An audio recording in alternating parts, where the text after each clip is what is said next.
Hello' viewers, আজি আমি আৰম্ভ কৰিবলৈ লৈছো পিটেটৰ মেথছৰ প্ৰথম topic number system. So number চিষ্টেমত হয় কি আমি জনা নম্বৰ বিলাকক কিছুমান সৰু সৰু ভাগ বা গোট বা থুপত বিভক্ত কৰা হৈছে। তাৰে এনেকুৱা কিছুমান ভাগৰ বিষয়ে আমি আলোচনা কৰিম এতিয়া।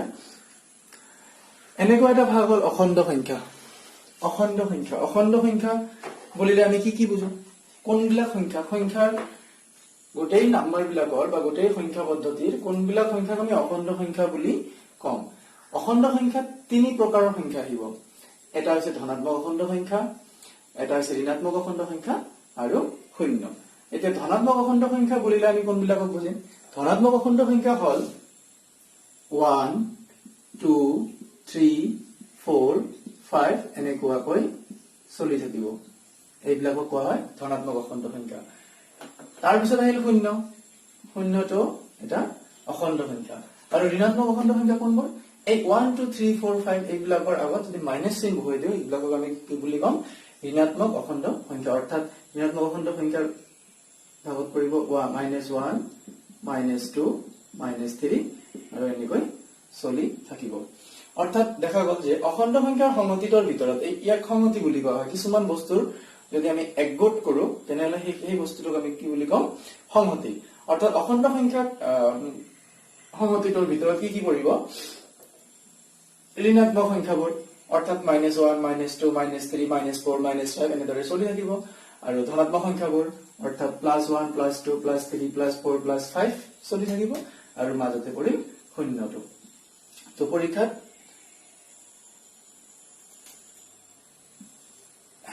এইটো হল আমাৰ অখণ্ড সংখ্যা। অখণ্ড সংখ্যাৰ সংহতি। অখণ্ড সংখ্যাৰ সংহতিটো গোটেই সংহতিটোক আমি এটা ইংৰাজী আখৰেৰেও বুজাব পাৰো। সেই আখৰটো হৈছে কি? যেহেতু অখণ্ড সংখ্যাক আমি ইংৰাজীত ইন্টিগ্ৰাল বুলি কওঁ, সেইকাৰণে আই অথবা কেতিয়াবা কেতিয়াবা জেড ৰেও বুজোৱা হয়। জেড। তেনেহলে অখণ্ড সংখ্যা কমপ্লিট হল।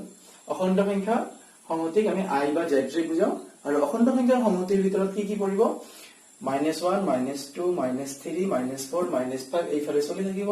শূন্য থাকিব আৰু +1 +2 +3 +4 +5 চলি থাকিব। এতিয়া যদি প্ৰশ্ন আহে যে ধনাত্মক অখণ্ড সংখ্যাৰ ভিতৰত আটাইতকৈ সৰু কোনটো, তেনেহলে উত্তৰ কি হ'ব? 1। আৰু যদি প্ৰশ্ন আহে যে ঋণাত্মক অখণ্ড সংখ্যাৰ ভিতৰত আটাইতকৈ ডাঙৰ কোনটো, তেনেহলে উত্তৰ কি হ'ব? -1। আচ্ছা, তাৰপিছত আমি নেক্সট বিভাগলৈ আহো। নেক্সট বিভাগ হৈছে স্বাভাৱিক সংখ্যা। স্বাভাৱিক সংখ্যা যাক ইংৰাজীত আমি কওঁ নেচাৰেল নাম্বাৰ। এতিয়া কোনবিলাক সংখ্যাক আমি নেচাৰেল নাম্বাৰ বুলি কম? এই ধনাত্মক অখণ্ড সংখ্যা যিবোৰ আছে, এই ধনাত্মক অখণ্ড সংখ্যাবিলাকক আমি স্বাভাৱিক সংখ্যা বা নেচাৰেল নাম্বাৰ বুলি কম। অৰ্থাৎ নেচাৰেল নাম্বাৰ কোনবিলাক হ'ব? 1 2 3 4 5 এনেকৈ চলি থাকিব, শেষ নাই। এতিয়া এইটো হল নেচাৰেল নাম্বাৰৰ সংহতি বা স্বাভাৱিক সংখ্যাৰ সংহতি। এই স্বাভাৱিক সংখ্যাৰ সংহতিক আমি ইংৰাজী আখৰ এন ৰে বুজাও। N for natural number. তাৰপিছত বিভাগ আহিল পূৰ্ণ সংখ্যা। পূৰ্ণ সংখ্যাক ইংৰাজীত কি বুলি কোৱা হয়? Whole number. এতিয়া হোল নাম্বাৰ কোনবিলাক? হোল নাম্বাৰ হল এই ধনাত্মক অখণ্ড সংখ্যা আৰু শূন্য, এইখিনিক লগ লগাই আমি কম হোল নাম্বাৰ। অৰ্থাৎ হোল নাম্বাৰ কৰ পৰা ষ্টাৰ্ট হ'ব? শূন্যৰ পৰা। 0 1 2 3 4 5 6 এনেকৈ চলি থাকিব। এইবিলাক কোৱা হয় হোল নাম্বাৰ। আৰু হোল নাম্বাৰৰ সংহতিটোক আমি ডাব্লিউ ৰে বুজাও। যেহেতু ইংৰাজীত পূৰ্ণ সংখ্যাক হোল নাম্বাৰ বুলি কোৱা হয়, সেইকাৰণে আমি ডাব্লিউ ৰে বুজাও। ডাব্লিউ বুলিলে বুজিব লাগিব তাৰমানে হোল নাম্বাৰ বা পূৰ্ণ সংখ্যাৰ কথা কৈ আছে। তাৰপিছত যুগ্ম সংখ্যা। যুগ্ম সংখ্যা মানে ইভেন নাম্বাৰ ইংৰাজীত কোৱা হয়। যুগ্ম সংখ্যাটো বুজি পাওঁ। যুগ্ম সংখ্যা মানে জোড়া সংখ্যা, যেনেকুৱা 2 4 6 8 এইবিলাকক আমি কি বুলি কম? যুগ্ম সংখ্যা মানে কি? 2 4 6 8 10 এনেকুৱা জোড়া সংখ্যাবিলাকক আমি যুগ্ম সংখ্যা বুলি কওঁ। আৰু অযুগ্ম সংখ্যা বুজাই যায় যুগ্ম সংখ্যা। অযুগ্ম মানে বেজোড়া সংখ্যা, অৰ্থাৎ 1 3 5 7 9 11 এইবিলাক। এতিয়া এইখিনি এবাৰ ৰিভাইজ কৰি লওঁ। অখণ্ড সংখ্যা। অখণ্ড সংখ্যাৰ ভিতৰত আমাৰ তিনিটা বস্তু আহিব। কি? ধনাত্মক অখণ্ড সংখ্যা, শূন্য আৰু ঋণাত্মক অখণ্ড সংখ্যা। অখণ্ড সংখ্যাৰ সংহতিক আমি আই বা জেড ৰে বুজাও। ধনাত্মক অখণ্ড সংখ্যা মানে কোনবিলাক ধনাত্মক অখণ্ড সংখ্যা মানে 1 2 3 4 5 6 এইবিলাক আৰু শূন্য মানে তো শূন্যই আৰু ঋণাত্মক অখণ্ড সংখ্যা মানে -1 -2 -3 -4 এইবিলাক স্বাভাৱিক সংখ্যাৰ সংহতিক আমি n ৰে বুজাম স্বাভাৱিক সংখ্যাৰ সংহতিত কোন কি আহিব 1 2 3 4 5 প্ৰশ্ন আহিব পাৰে যে আটাইতকৈ সৰু স্বাভাৱিক সংখ্যা কোনটো তেনেহলে উত্তৰ আহিব কি 1 আৰু আটাইতকৈ ডাঙৰ কোন স্বাভাৱিক সংখ্যা আমি নাজানো একেদৰে পূৰ্ণ সংখ্যাৰ সংহতিক আমি w ৰে বুজাম আৰু কি মৌল আহিব 0 1 2 3 4 5 6 এইবিলাক আহিব প্ৰশ্ন আহিব পাৰে আটাইতকৈ সৰু পূৰ্ণ সংখ্যা কোনটো উত্তৰ হ'ব কি 0 ঠিক একেদৰে এটা কোশ্চেন এনেকুৱা হ'ব পাৰে আটাইতকৈ সৰু পূৰ্ণ সংখ্যা যি এটা স্বাভাৱিক সংখ্যা তেতিয়াহলে উত্তৰ হ'ব 1 যুগ্ম সংখ্যা এইবিলাক তো জানো যুগ্ম সংখ্যা অৰ্থাৎ 2 4 6 8 এইবিলাক সংখ্যাক আমি যুগ্ম সংখ্যা বুলি কওঁ জোড় সংখ্যা আৰু অযুগ্ম সংখ্যা 1 3 5 7 9 11 13 এইবিলাক সংখ্যাক আমি অযুগ্ম সংখ্যা বুলি কওঁ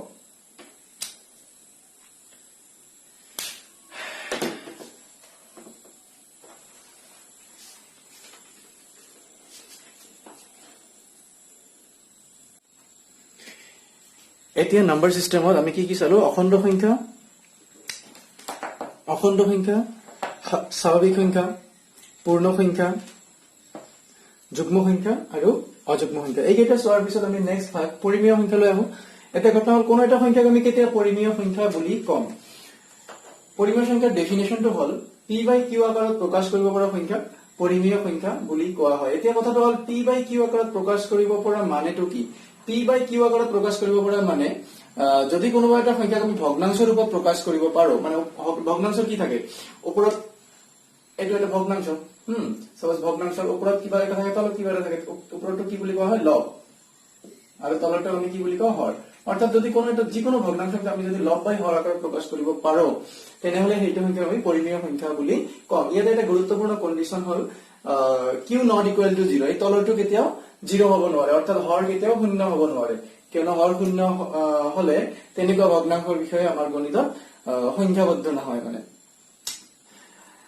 তো p/q আকাৰত প্ৰকাশ কৰিব পৰা প্ৰতিটো সংখ্যাক আমি কি বুলি কম পৰিমেয় সংখ্যা বুলি কম এনেকুৱা সংখ্যা কি 0 1 2 3 এইবিলাক সংখ্যাক আমি কি বুলি কম পৰিমেয় সংখ্যা এতিয়া 0 তো কেনেকৈ p/q আকাৰত প্ৰকাশ হয় 0 মানে কি 0 তো আমি 1 লিখিব পাৰো 0/1 মানেও 0 ঠিক সেইদৰে 1 ৰ তলত আমি 1 দিব পাৰো কিয়নো 1/1 মানে 1 একেদৰে 2/1 3/1 এইবিলাক সংখ্যাক আমি পৰিমেয় সংখ্যা বুলি কম এতিয়া ইয়াতে দুটা সংখ্যা লিখা আছে 1.414141 আৰু এনেকৈ আহি আছে এনেকুৱা ধৰণৰ বাৰে বাৰে আহি থকা সংখ্যাবিলাকক আমি পৌনঃপুনিক দশমিকযুক্ত সংখ্যা বুলি কওঁ অৰ্থাৎ পুনঃ আহি আছে বাৰে বাৰে আহি আছে এতিয়া ইয়াতে কি হৈছে 1 পইণ্টৰ পিছত 4141 চাওক বাৰে বাৰে আহি আছে 4141 পইণ্ট আৰু আহি আছে মানে ডট ডট ডট মিন্স বাৰে বাৰে 414141 গৈ আহি আছে আৰু এইটো কেতিয়াও শেষ নহয় এনেকুৱা সংখ্যাবোৰক আমি কি বুলি কওঁ পৌনঃপুনিক দশমিক সংখ্যা ঠিক একেদৰে নেক্সট সংখ্যাটো 1.3333 অৰ্থাৎ বাৰে বাৰে আমাৰ কি আহি আছে 333 কৈ আহি আছে আৰু এইটো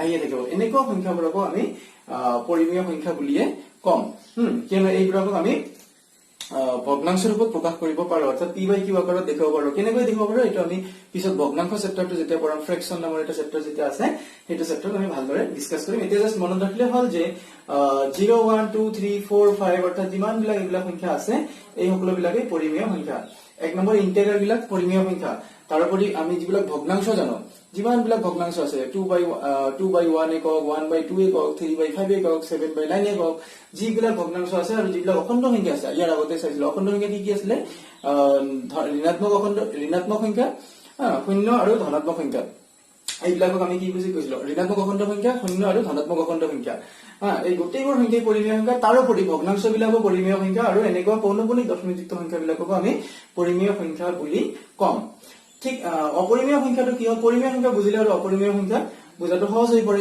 কিন্তু পৰিমেয় সংখ্যাৰ উল্টাটোৱে হৈছে অপৰিমেয় সংখ্যা কি p/q আকাৰত যাক আমি প্ৰকাশ কৰিব নোৱাৰো তেনেকুৱা সংখ্যাবিলাকক অপৰিমেয় সংখ্যা বুলি কম যেনেকৈ √2 কি মান হয় √2ৰ মান আমি গণনা কৰিলে পাও 1.4142 আৰু এনেকৈ শেষ নহয় আৰু চাওক ইয়াতে 4141 আগৰবাৰ কি হৈছিল ৰিপিট হৈ আছিল ইয়াতে কোনো ৰিপিট হোৱা নাই 4142 আকৌ কি আহি থাকিব গতিকে এনেকুৱা সংখ্যাবিলাকক আমি অপৰিমেয় সংখ্যা বুলি কম একেদৰে √3 মানে ৰুটযুক্ত যিকোনো সংখ্যা ৰুটযুক্ত আৰু এটা কথা ইয়াতে মনত ৰাখিব লাগিব, ৰুটৰ ভিতৰত কি আছে, ৰুটৰ ভিতৰত থকা সংখ্যাটো যেনেকৈ 2 টো এটা কি সংখ্যা, মৌলিক সংখ্যা। মৌলিক সংখ্যা কি বস্তু, যাত ইয়াতে মনত ৰাখক, ইয়াৰ পিছতে আহি আছে মৌলিক সংখ্যা কি। ৰুটৰ ভিতৰত যদি মৌলিক সংখ্যা থাকে তেনেহলে সেই সংখ্যাটোক আমি অপৰিমেয় সংখ্যা বুলি কম।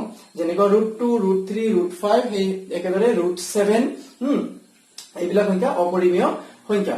তাৰোপৰি 1.578923 চাওক, ইয়াতে কোনো এটা বস্তুৱে ৰিপিট হৈ থকা নাই দশমিকৰ পিছত 5789231 এনেকুৱা আহি আছে। এনেকুৱা সংখ্যাবিলাকক আমি অপৰিমেয় সংখ্যা বুলি কম। তাৰোপৰি পাই নামৰ গণিত আমি পাই বোলা এটা বস্তু কওঁ, পাই। এতিয়া কথা হ'ল পাই মানে কি, পাই মানে আমি জ্যামিতিত কৰিছো, পাই মানে 22/7 আৰু 22/7 এইটোৱে পাই আহিছো আগৰে পৰা। এই পাইটোক আমি অপৰিমেয় সংখ্যা বুলিয়ে কম। এতিয়া প্ৰশ্ন হ'ল পাই মানে যদি 22/7 হয়, অৰ্থাৎ পাইক আমি ভগ্নাংশ আকাৰত প্ৰকাশ কৰিলো, তেনেহলে পাই কিয় অপৰিমেয় সংখ্যাৰ শ্ৰেণীত শ্ৰেণীবদ্ধ হল, এইটো এটা কোশ্চিন। চাও একচুৱেলি ঘটনাটো হল এনেকুৱা, পাই মানে আমি সৰুৰে পৰা পাই আহিছো 22/7, কিন্তু এইটো নহয়, কিয়নো এইটো এটা এপ্ৰক্সিমেট ভ্যালু। যেনেকুৱা আমাৰ হাতত যদি 101 টকা থাকে তেনেহলে এইটোক আমি এপ্ৰক্সিমেটলি কম 100 টকা আছে আমাৰ হাতত, অৰ্থাৎ 1 টকাটোক আমি বাদ দিলো। এনেকৈ পাইৰ কিছু ভ্যালু আমি এৰি দিছো, এৰি দি ইয়াত 22/7 মানে 22/7 ৰ প্ৰায় ওচৰা ওচৰি ভ্যালু পাইৰ, কিন্তু একজাক্টলি 22/7 নহয়। পাইৰ একজাক্ট ভ্যালুটো এনেকুৱা হ'ব 3.1416 এনেকৈ আহি থাকিব, আৰু এইটো কেতিয়াও শেষ নহয়, আৰু ইয়াতে কোনো বস্তু ৰিপিট হৈ থকা নাই। গতিকে পাইটোক আমি, যিহেতু কোনো বস্তু যদি ৰিপিট নহয় দশমিকৰ পিছত, অৰ্থাৎ পৌনঃপুনিক যদি নহয়, তেনেহলে আমি এইটো কি বুলি কম, অপৰিমেয় সংখ্যা। অৰ্থাৎ পাইটোক আমি, যদিও আমি জানো পাই মানে 22/7 এটা ভগ্নাংশ যদিও হয়, তথাপি আমি পাইটোক অপৰিমেয় সংখ্যা হিচাপে মনত ৰাখিব লাগিব। তেনেহলে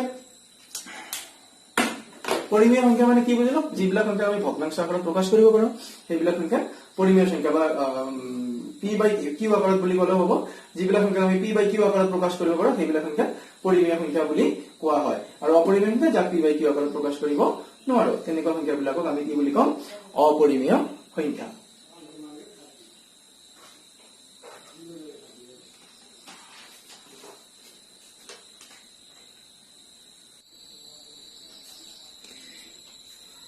ইয়াৰ পিছত আমি এটা সৰু কনচেপ্টলৈ আহো, আৰু সেইটো হৈছে উৎপাদক। এতিয়া কথা হ'ল, উৎপাদক বুলিলে আমি কি বুজো,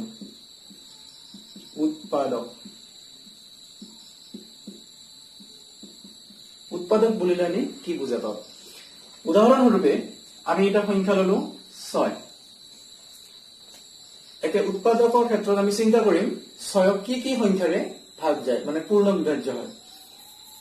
যেনেকুৱা 1ৰে যদি আমি 6ক ভাগ দিওঁ, 6 বাৰ যাব, 1 6 গুণ 6, আৰু বাকি একো নাথাকে, অৰ্থাৎ 6ক 1ৰে ভাগ যায়।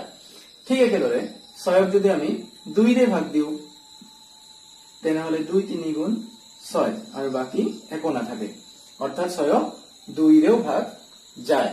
ঠিক একেদৰে 6ক যদি আমি 3ৰে ভাগ দিওঁ, তেনেহলে 3 2 গুণ 6, আৰু বাকি একো নাথাকে। একেদৰে 6ক যদি আমি 6ৰে ভাগ দিওঁ, তেনেহলে 6 1 গুণ 6, আৰু বাকি একো নাথাকে। অৰ্থাৎ দেখা গ'ল 6ক আমি 1 2 3 আৰু 6 এই 4টা সংখ্যাৰে ভাগ দিব পাৰো, অৰ্থাৎ এই 4টা সংখ্যাৰ দ্বাৰা 6 পূৰ্ণ বিভাজ্য। তেনে 6 কি সংখ্যাৰ দ্বাৰা পূৰ্ণ বিভাজ্য, 1 2 3 আৰু 6। এই যিকেইটা সংখ্যাৰে 6 পূৰ্ণ বিভাজ্য, সেইকেইটা সংখ্যাক আমি কম 6ৰ উৎপাদক। চাওঁ আৰু এটা উদাহৰণ লৈ চাওঁ।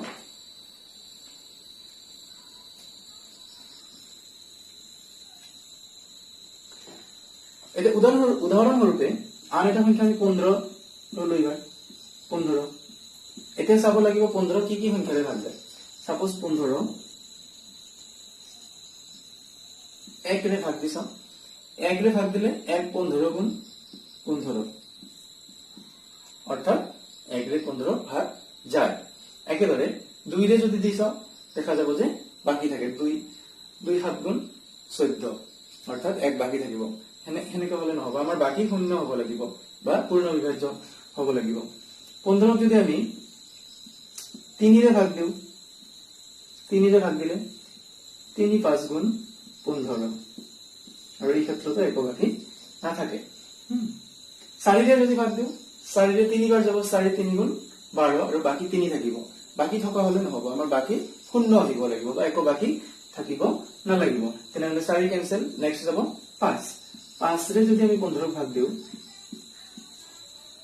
5 3 গুণ 15 আৰু এই ক্ষেত্ৰতে একো বাকি নাথাকে 5 ৰ পিছত যদি 6 ৰে ভাগ দিও 6 ৰে 2 বাৰ যাব কিন্তু বাকি থাকিব একেদৰে 6 7 8 এনেকৈ কৰি ভাগ দি থাকিলে আমি দেখা পাম যে কোনো ক্ষেত্ৰতে বাকি শূন্য নাথাকে মাত্ৰ 15 আর এটা সংখ্যা 15 রে যদি ভাগ দিও 15 1 গুণ 15 আর এই ক্ষেত্রতে একো বাকি নাথাকে তেনেহলে 15 ক আমি কি সংখ্যাৰে ভাগ দিব পাৰিলো বা কি সংখ্যাৰে পূৰ্ণ বিভাজ্য হল এটা হল 1 আনটো 3 আনটো 5 আৰু আনটো 15 অৰ্থাৎ 15 কি সংখ্যাৰে গল 1 3 5 আৰু 15 তেনেহলে এই যে 1 3 এই 1 3 5 15 এইকেইটা সংখ্যা 1 3 5 আৰু 15 এইকেইটা সংখ্যাক আমি কম 15 ৰ কি উৎপাদক এইকেইটা হৈছে উৎপাদক অৰ্থাৎ 15 ৰ উৎপাদকবোৰ কি হল 1 3 5 আৰু 15 একেদৰে আপোনালোকে উলিয়াওক 12 ৰ উৎপাদকবোৰ কি হ'ব 12 ৰ উৎপাদকবোৰ চাব কি আহিব 1 2 3 4 6 and 12 আৰু এইকেইটা সংখ্যা ৰহিলে আৰু বেলেগ সংখ্যাৰে 12 কেতিয়াও পূৰ্ণ বিভাজ্য নহয় অৰ্থাৎ 12 ৰ উৎপাদকবোৰ হল এইবোৰ এতিয়া উৎপাদক ক্লিয়াৰ হল এতিয়া উৎপাদকখিনি ক্লিয়াৰ কৰাৰ পিছত আমি ভালদৰে বুজিব পাৰিম মৌলিক সংখ্যা কি আৰু যৌগিক সংখ্যা